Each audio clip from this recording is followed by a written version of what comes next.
ஆவியில் வேக வைத்த எளிதில் செரிமானமாகக்கூடிய உணவு இட்லி. குட்டி குழந்தைகள் முதல் முதியவர்கள் வரையில் சாப்பிடக்கூடிய ஆரோக்கியமான உணவில் டாப் லிஸ்டில் இருப்பதும் கூட.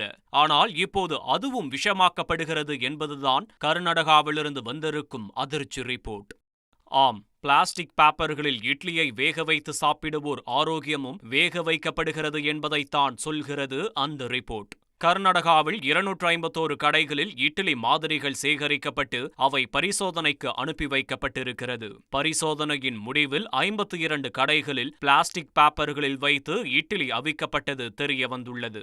உணவு தயாரிப்பில் பிளாஸ்டிக் பொருட்களை பயன்படுத்துவதற்கு நீண்ட காலமாக மருத்துவ வல்லுநர்கள் எதிர்ப்பு தெரிவித்து வருகிறார்கள். அதிக வெப்பத்தில் பிளாஸ்டிக் தாள்களிலிருந்து ரசாயன கசிவு ஏற்படும் அபாயங்களை சுட்டிக்காட்டும் அவர்கள் பல பிளாஸ்டிக் பேப்பர்களில் பிஸ்பனால் ஏ, பித்தலேட்டுகள் மற்றும் பிற தீங்கிழைக்கும் சேர்மங்கள் உள்ளன என்றும் அவை உணவில் சேரும்போது நீண்டகால ஆரோக்கியத்திற்கு தீங்கு விளைவிக்கும் எனவும் எச்சரிக்கிறார்கள்.